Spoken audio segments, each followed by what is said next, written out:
L'hôpital Montfort d'Ottawa a été fondé en 1953 par les Filles de la Sagesse et elles l'ont administré jusqu'à ce qu'il devienne public en 1969.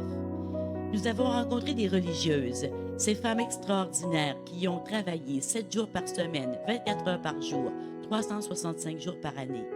Nous vous présentons dans leur intégralité les témoignages précieux de ces femmes qui ont vraiment donné sans compter.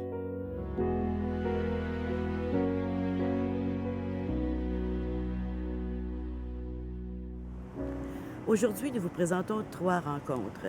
La première, celle que nous avons faite avec M. Pierre Camus, la deuxième avec Sœur Linda Joseph et la troisième avec Dr Bernard Leduc. Débutons avec M. Camus.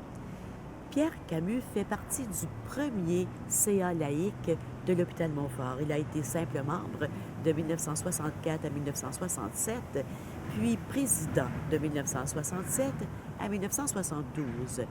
Il a été un joueur clé dans la négociation pour la passation des pouvoirs de la congrégation à la province.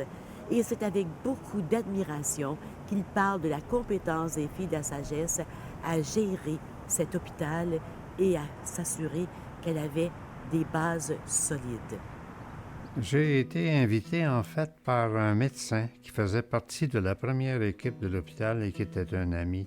C'était le docteur Émile Tessier, qui était radiologiste, lui, et puis Jean Laframboise, qui était chirurgien. C'est tous des gens qui venaient de l'Université Laval, de la faculté de médecine, ça. Et ils formaient une espèce de petite équipe, et ils ont été parmi les premiers. Alors, un jour, il m'a parlé de ça, c'était 64, je pense, 1964, et il m'a dit... tu pourrais contribuer peut-être au conseil d'administration. Ils se cherchent des gens, puis il m'avait dit, on a déjà un avocat, Jean-Pierre Beaune, et puis on a un homme d'affaires, Conrad Bellil, et puis tu apporterais un autre point de vue, une autre dimension. Alors, est-ce que ça t'intéresse? Alors, j'ai dit, je vais y penser. Mais dans mon cheminement, j'ai toujours voulu faire un peu de bénévolat. J'en ai fait 3 dans la vie, je vais vous le dire tout de suite. J'ai été à la Société canadienne de géographie et j'étais président de ça. Et puis, je pense que j'ai donné un très bon coup pendant 10 ans. Ensuite, j'ai été aussi, en plus de Montfort, j'ai été au conseil d'administration, au bureau des gouverneurs de l'Université d'Ottawa et Montfort. Alors, dans chacune de ces institutions, j'ai donné à peu près l'équivalent d'une dizaine d'années de mon temps. Pas nécessairement un calendrier qui se suit, mais qui se recoupait un peu. Alors, pour moi, c'était un peu naturel et je trouvais que c'était une contribution que j'estimais nécessaire. Il fallait s'impliquer. Alors, j'ai accepté l'invitation. Moi, j'y allais, comme tous les autres, à peu près une fois par mois à l'hôpital. Et c'était une sœur, la sœur Alexandre, ou mère Alexandre, des Filles de la Sagesse, qui dirigeait le bureau et qui était directrice de l'hôpital, je pense.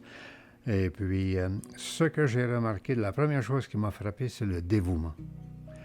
J'ai été très surpris par le dévouement de ces sœurs-là, tu sais, des Filles de la Sagesse vis-à-vis un hôpital qui était un hôpital privé. C'était leur hôpital. Et ça m'a frappé. Je pouvais pas... D'abord, je ne connaissais pas beaucoup le milieu hospitalier. Et j'étais pas médecin, donc j'arrivais de l'extérieur. C'est pour ça que pour moi, j'ai trouvé que c'était une expérience intéressante. Et travailler avec elles, je ne connaissais pas les Filles de la Sagesse non plus. J'ai trouvé que l'expérience était extrêmement enrichissante. Non seulement le dévouement, mais aussi l'intérêt qu'elles avaient là-dedans. Ça m'a toujours, rendu un peu admiratif, un admirateur de ce qu'elles faisaient. Et j'ai décidé de les aider le plus possible. Alors, ma contribution était comme une contribution au même titre que les autres membres laïcs de ce conseil d'administration. Mais les sœurs avaient toute la responsabilité. C'était leur hôpital. Par conséquent, il y avait un budget. Et le budget était difficile. C'est-à-dire que ne faut pas être dans le rouge 2-3 ans de suite. On ne peut pas faire ça. Alors, j'ai commencé à les aider un peu avec l'expérience que j'avais. Et j'ai trouvé ça enrichissant. Ça, c'est l'autre mot que j'utilise en plus du dévouement. J'ai trouvé ça enrichissant de voir comment elle s'occupait de la gestion de l'hôpital, puis elle y mettait beaucoup de foi là-dedans. C'est-à-dire que c'était non seulement une œuvre, mais en plus d'une œuvre, il y avait un objectif, et en plus de l'objectif qui était bien entendu d'aider les gens malades à s'en sortir et à retrouver leur vie régulière, mais en plus de ça, c'était une question pour elle une espèce de mission, part d'une mission, parce qu'elles en ont deux rôles. Un, c'est le côté enseignement, puis l'autre, c'est le côté hospitalier. Alors, je dirais que l'hôpital Montfort, du côté hospitalier, c'était la couronne ou le couronnement de leur intérêt dans ce domaine. Au comité, c'était plutôt un conseil de direction, le conseil de direction des Sœurs de la Chazesse. Ils mettaient tout sur la table, c'est-à-dire qu'elles ne cachaient rien. Et ça, j'appréciais beaucoup. S'il y avait un problème, tout était sur la table. Le dossier n'était jamais loin de la directrice générale. Et puis, elle nous disait, voici les faits. Et puis, on savait exactement tout. Et c'est là qu'on s'est aperçu que financièrement, ça coûtait cher, cet hôpital. Et je me suis posé la question, comme les autres d'ailleurs, si elle pouvait tenir le coup. Parce qu'on ne peut pas enregistrer des déficits une année après l'autre, après l'autre, après l'autre. C'est pas possible. Là, il fallait faire quelque chose. Et ça, c'était un problème qui leur appartenait. Ou bien elle continuait à mettre en plus de l'argent, et puis de constituer ce que j'appellerais un fonds qui permet l'exploitation de l'hôpital, ou bien elle se retire, un des deux, parce que c'était assez difficile. Le deuxième élément, c'est que c'était un hôpital où les sœurs étaient impliquées. Il y en avait beaucoup, dans tous les services.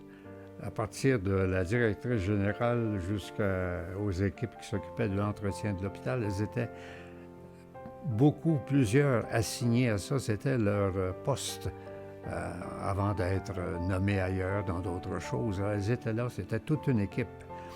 Or, depuis Vatican II, il y avait eu beaucoup de répercussions dans l'Église et surtout beaucoup de religieuses, que ce soit prêtres, ordres religieux ou congrégations religieuses. Il y a eu une débâcle. C'est évident, beaucoup ont quitté.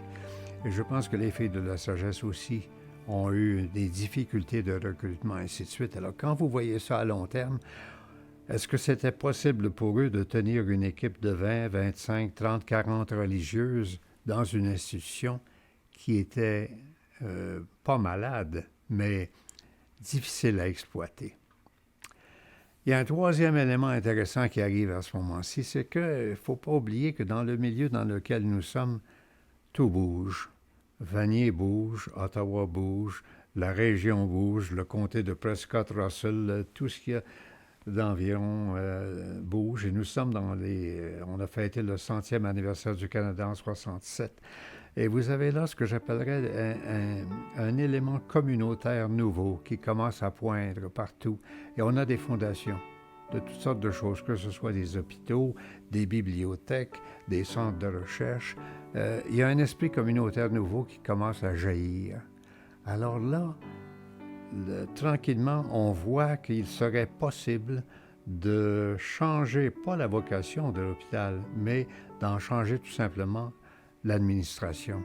Libérer les sœurs d'un fardeau financier et de ce que j'appellerais une exploitation qui requiert quand même beaucoup d'énergie et beaucoup de monde, et puis de transformer ça tranquillement en un hôpital communautaire.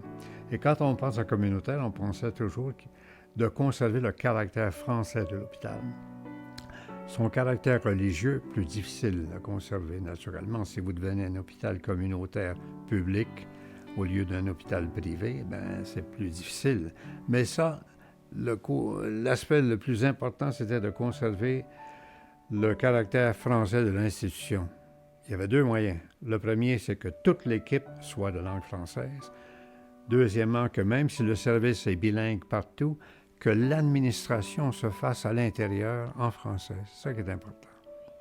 Alors, dans cet esprit-là, j'ai soulevé la question. J'ai dit, est-ce que vous pensez qu'un jour, on pourrait transformer ça et en faire un hôpital communautaire où vous seriez libéré jusqu'à un certain point, mais on vous inviterait à demeurer quand même active au milieu de cet hôpital-là, soit par une présence physique de quelques heures ou de plusieurs, et de continuer à vous intéresser à une œuvre qui, après tout, est la vôtre. C'est vous qui l'avez fondée en 1953, je pense.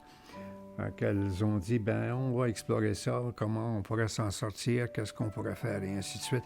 Et là a commencé alors l'ouverture d'un dossier qui s'appelait tout simplement « Vers une fondation communautaire », vers une fondation d'un hôpital qui deviendrait un hôpital communautaire.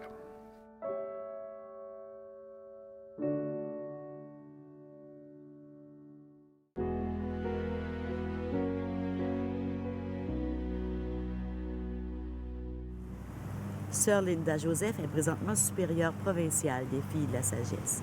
Elle partage avec nous l'impact qu'a eu sur la congrégation cette grande réalisation qu'est l'hôpital Montfort. Elle nous dit aussi que pour les religieuses, le rôle de pionnière n'était finalement rien d'autre qu'un travail bien accompli.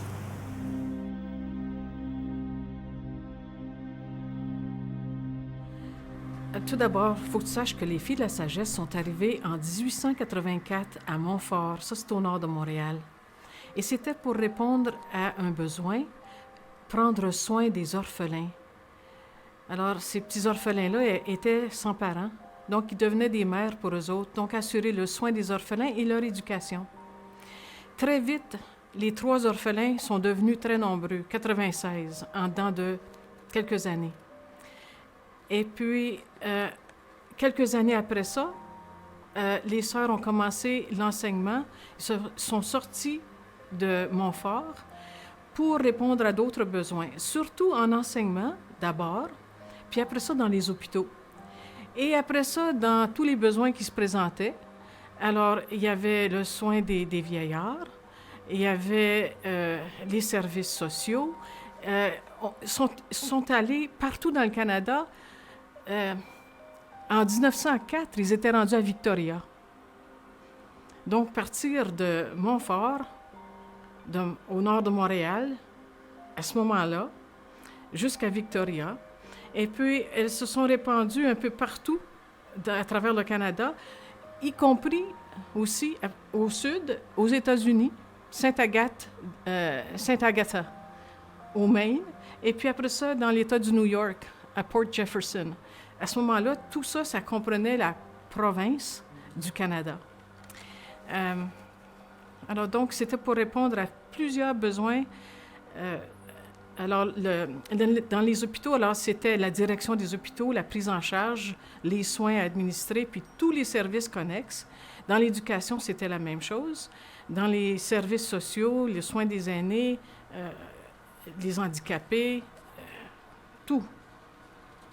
Au moment où il a été décidé de construire l'hôpital Montfort pour desservir une population minoritaire francophone dans l'Est ontarien, alors la congrégation, évidemment, n'avait pas les moyens pour faire ça. Alors les sœurs, les Filles de la Sagesse du Canada ont hypothéqué toutes les maisons du Canada pour pouvoir construire cet hôpital. Et les sœurs ont travaillé d'arrache-pied, vraiment 7 jours par semaine, pendant des mois et des mois avant d'avoir finalement une demi-journée de congé, quand elles l'avaient, pour ce service. Ça a été un service... moi, j'aime à penser à l'hôpital Montfort dans l'œuvre des Filles de la Sagesse comme l'amour en héritage.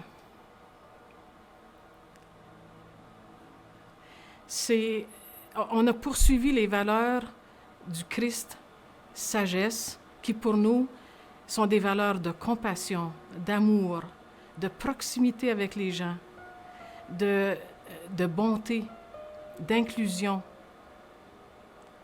de simplicité. Et puis, alors les Filles de la Sagesse se sont investies là-dedans.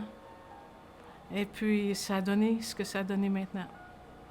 Si tu vas visiter l'hôpital Montfort, tu vas voir, à la croisée des corridors, dans le plancher, il y a le mot Caritas dans un blason unique. Alors, c'est le leitmotiv, si tu veux, des filles de la sagesse. Caritas, qui veut dire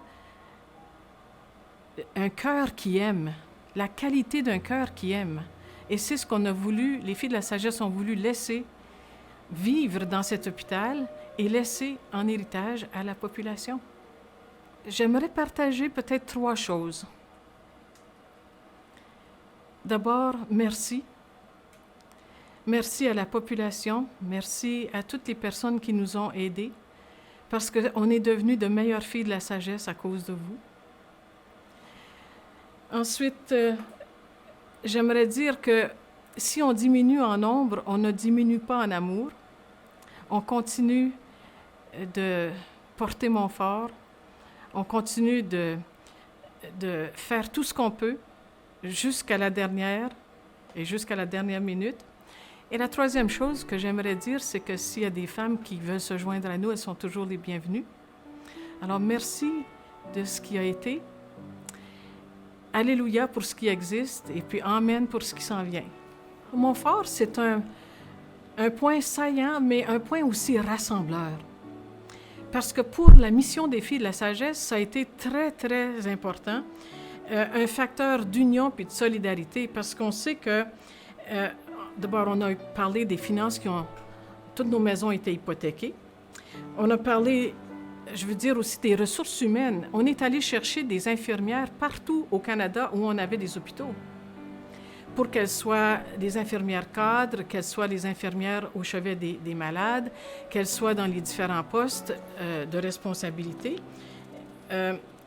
Plusieurs sœurs, y compris les sœurs enseignantes, sont allées donner un coup de main. L'été, quand il s'agissait des cours d'été, puis tout ça, quand il y avait des moments libres, bien, les sœurs allaient donner un coup de main pour laver les planchers, laver les fenêtres, etc., etc. Donc, c'était rassembleur dans ce sens-là, entre les sœurs. Puis il y avait des sœurs qui travaillaient sans salaire, 7 jours par semaine, pendant plusieurs semaines, plusieurs mois même, sans prendre de congé. Ça, j'en ai parlé. Mais c'était aussi un lieu de collaboration puis de réseautage, parce qu'on sait que quand l'hôpital Montfort est né, bien, il y a eu beaucoup de pourparlers avec l'Association francophone, avec l'Université d'Ottawa, la faculté de médecine, avec le ministère de la Santé, avec les organismes de bienveillance, avec les dames auxiliaires, etc., etc. Donc, on allait chercher beaucoup de collaboration. Alors, et puis, on sait que ce mouvement de réseautage puis de solidarité, ça a été très fort aussi un peu plus tard, au moment du SOS Montfort. Alors, on se retrouvait là comme esprit de famille, d'appartenance, un sens d'appartenance très grand pour l'hôpital Montfort. Mais c'est aussi une vocation et une mission à continuer.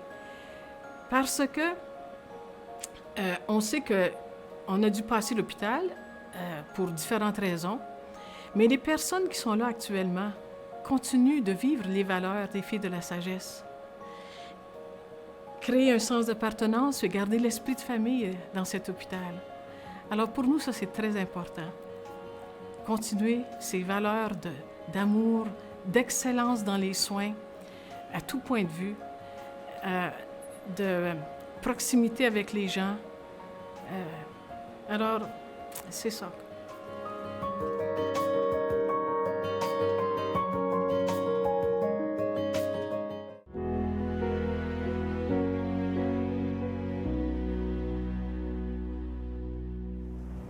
Écoutons maintenant le président directeur général de l'hôpital Montfort, Dr Bernard Leduc, nous dire à quel point le legs des filles de la sagesse fait partie de l'hôpital. Alors oui, c'est clair qu'aujourd'hui, l'hôpital Montfort, doublé de superficie, on a 2 fois plus d'employés et on avait puis la complexité évidemment des programmes qu'on a, on avait nettement, à la fin de la construction puis au début du nouveau Montfort, une préoccupation de garder ces valeurs-là fondamentales qui ont créé l'hôpital. Alors une bonne partie du plan stratégique a réaffirmé les valeurs de respect, d'engagement, de compassion, et puis d'excellence, qui sont des valeurs qui sont vraiment tirées des valeurs des filles de la sagesse. On a aussi défini que pour nous, On voulait être un hôpital de choix reconnu par l'excellence de nos services, mais aussi reconnu par nos soins personnalisés, alors qui va toucher la chaleur humaine des valeurs des filles de la sagesse. Alors ça fait partie de notre énoncé de vision. Et à chaque fois qu'on a des interactions à l'hôpital, même lorsqu'on donne des prix de reconnaissance à l'hôpital, ils sont en lien justement avec ces 4 valeurs-là. Alors pour nous, c'est une façon de nous assurer que ces valeurs-là qui ont été inculquées à l'hôpital Montfort continuent de vivre, continuent d'orienter nos comportements, nos agissements envers la clientèle qu'on dessert, fidèle à la bonne tradition qui a été établie par les filles de la sagesse. Puis toujours fidèle, évidemment, à garder cette connexion-là avec les filles de la sagesse, les fondatrices de l'hôpital. On a encore dans notre association de l'hôpital des postes spécifiques pour les filles de la sagesse au niveau de l'association. Et même si on a renouvelé notre gouvernance à l'hôpital Montfort, c'est important pour nous de garder une fille de la sagesse sur notre conseil d'administration. Notre conscience, nous assurer évidemment qu'on garde encore la tradition puis qu'on continue à évoluer avec les mêmes valeurs. Alors c'est clair qu'au début, évidemment, les filles de la sagesse avaient beaucoup d'embûches à surmonter pour créer l'hôpital Montfort. L'hôpital Montfort qui répondait à un besoin de la communauté franco-ontarienne de Eastview, qui était défavorisée dans son accès aux services de santé, surtout en français. Les filles de la sagesse ont dû hypothéquer leur possession canadienne pour bâtir l'hôpital Montfort. Puis c'est elles qui ont inculqué des valeurs fondamentales en termes de compassion, chaleur humaine et dignité de la personne dans tout ce qu'elles ont fait, au niveau des soins puis de leur gestion de l'hôpital. Et évidemment, c'est un grand héritage précieux, en tout cas, qu'on se doit de préserver pour les années futures. Alors, on parlait de garder les valeurs des filles de la sagesse au niveau de l'hôpital. On a, outre la présence d'une fille de la sagesse sur notre conseil d'administration, on a également la collaboration, la participation de filles de la sagesse au niveau de notre association de bénévoles. Donc, qui au quotidien encore sont là des exemples flagrants de compassion, de respect, de dignité humaine envers nos patients et leurs familles. Alors, on leur doit beaucoup.